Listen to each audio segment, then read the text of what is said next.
further now with Alessandro Politi, who joins me from Luxembourg. He is the director of the NATO Defense College Foundation. Alessandro, what do you think about the effectiveness of these battle groups, particularly the 4 new ones, and what are the strategic objectives?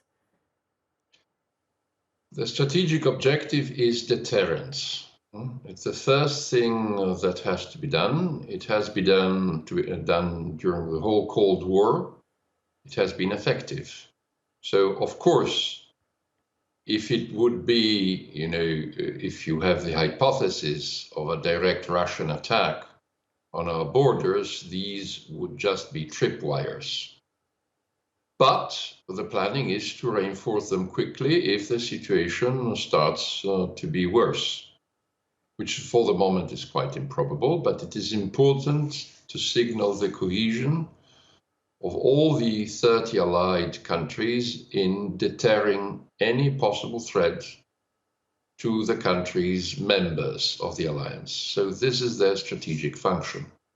Are these countries, because of their proximity and history with Russia, more susceptible to theoretical hostile actions? Bulgaria, for example, which historically has had good relations with Russia, but since the war in Ukraine has sided with Europe.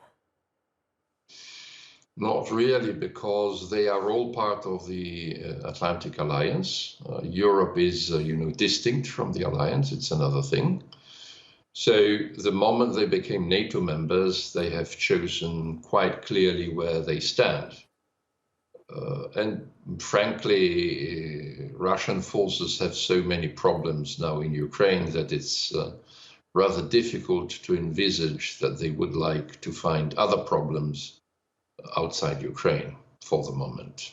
I know you said the aim is deterrence, but we know that the Kremlin's aim is to have less NATO on its borders, but since the war, it's actually gotten more of it.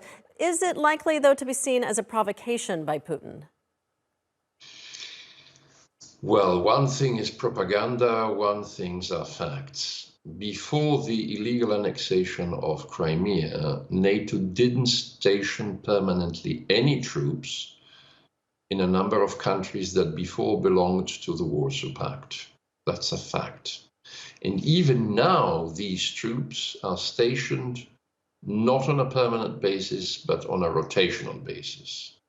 So this is a quite clear signal to the Russian counterpart about what are the intentions of NATO. Mm-hmm. And these are, very calibrated. And also the forces are surely not something that can be called the avant-garde of an invasion force. This would be ridiculous. Yeah, that was actually my next question. How can NATO deploy forces into potential target countries on a scale that's not too small so as to be seen as an easy target, but also not too large so as to be seen as a provocation? During the whole Cold War, the problem of provocation didn't simply exist.